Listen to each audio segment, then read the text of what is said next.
USA, une mère condamnée à 35 ans de prison pour avoir battu son fils à mort.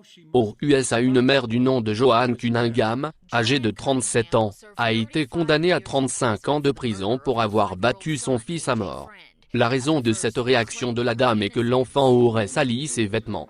La mère, qui a plaidé coupable du meurtre au premier degré de son fils André Hagefrin en 2019, doit purger 100% de la peine, et si elle est libérée à 72 ans, elle doit purger encore 3 ans dans une résidence surveillée. Bien que la famille du garçon ait espéré une peine maximum de 60 ans derrière les barreaux pour les 41 accusations distinctes qui sont reprochées à Cunningham et son mari, André Frein. Le juge Robert Willibrand, qui a prononcé la sentence vendredi après-midi, a déclaré que sa décision était fondée sur le fait que l'accusation de meurtre pour laquelle Cunningham a plaidé coupable n'incluait pas les facteurs aggravants des accusations initiales. Le couple avait appelé pour signaler que leur fils avait disparu le 18 avril 2019.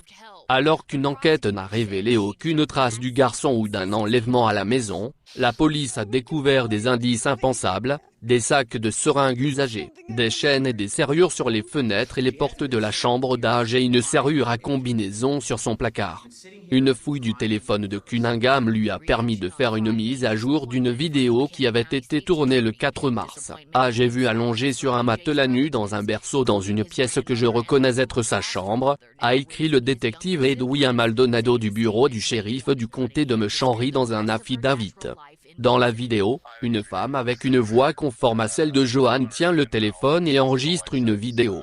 Elle réprimande Hage pour avoir uriné sur son lit. L'officier a déclaré que dans la vidéo, l'enfant était nu à l'exception des bandages autour de son poignet et de ses hanches qui ont été présentés. L'enfant était couvert d'ecchymose, a rapporté Action News Axe.